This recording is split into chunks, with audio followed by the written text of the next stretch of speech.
We continue to follow breaking news. Police in Texas say an 18-year-old gunman opened fire today at an elementary school. 14 children and a teacher were killed. Several others were also hurt at Robb Elementary School in Uvalde, about 85 miles west of San Antonio. Today's shooting is the deadliest at a U.S. grade school since the shocking attack at Sandy Hook in Newtown, Connecticut, almost a decade ago. Well, discussing tragedies like these with children can prove very difficult for parents. We're joined now this afternoon by child psychologist Dr. David Schonfeld from Children's Hospital Los Angeles. Dr. Schonfeld, thank you so much for joining us. Thank you for speaking with me.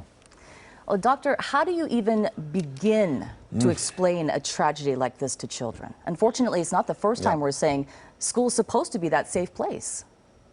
Yeah, well, I think first you start off by asking children what they've already heard and what they already know and what questions they have. And then you take the lead from the children's questions. Doctor, in this case, you know, the victims and their friends, their classmates, they're very young. We're talking about second, third, and fourth graders. How young is too young for parents to bring this up in conversation with them? Not only there in Texas, but for example, here in Southern California, where you might have a young child in the room watching the news with their parents, and they start asking questions. How young is too young? I think as soon as children are able to speak and understand what's going on in the community around them, they're old enough. I remember having this conversation in Aurora, Colorado after the shooting in the movie theater that happened during the Batman midnight showing. And I was talking with the school system there, and one of the parents said that she had a child who was about to start kindergarten, and she thought her son was too young, so she hid him from the news, didn't have any conversations, didn't have the TV on when he was in the home. This happened during the summer. And about a month later, they mentioned maybe they should go see a Disney film, and he just said, "You shouldn't go to a movie theater. People shoot and kill people there." And apparently he had overheard this in a swimming pool when he was taking a swim lesson. And she said, you know, I thought he was too young, but what bothers me most is not only didn't I talk with him, but because I didn't talk with him, he was worried about this for many weeks, and I didn't even know about it. That entire time, right? No kidding. Dr. Schonfeld, so should we tell our children what they should do in the event of an incident like this at school? I mean, do we even go there with younger children? Well, I think that's a complicated question because first off, they're not simple instructions. The most important thing, of course, is that children should follow the directions of trusted adults in their classroom and do as they're instructed to do if there's an emergency. And so that I think you can discuss with children at any age. That might be a fire, it might be a different type of emergency or an earthquake, for example. So we want them to know that they need to follow directions and do what they're asked to do quietly and carefully.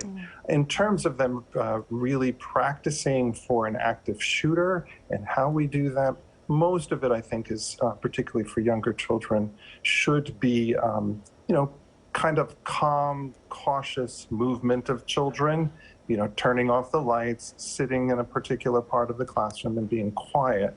But the active shooter drills where you actually simulate shootings, where you have noises of gunfire and things like that, we actually discourage that for children really of any age because it can be very upsetting to them. Doctor, another touchy subject, of course, is social media. It surrounds us all the time. Should parents be monitoring their children's social media, and are there warning signs to look out for that maybe our kids aren't doing well? Well, let me start with the warning signs. I think, first off, we often talk about the fact that, is this normal or an abnormal reaction? If children are very upset about what's happened or what they're afraid might happen, and it's interfering with their day-to-day functioning, they're having trouble sleeping, they're having trouble eating, they are afraid to separate and go to school, and if it's interfering in that way and it continues for more than a couple of days, then I think you should talk with someone about it. It might be your pediatrician, it might be a school counselor, but you should be talking with someone and not worrying so much about whether it's normal or abnormal. But I do think that if kids are highly distressed, we really should just be giving them help and not worrying about whether or not we think they have a mental illness or something that is more serious. Of course, if you do have any signs that your kids are depressed to the point they might hurt themselves or they're doing something to harm themselves or others, then that becomes more of an emergency and you want to get help right away. Some really good insight. Thank you so much, Dr. Schonfeld, for being with us today. Thank you for having me. Thanks again.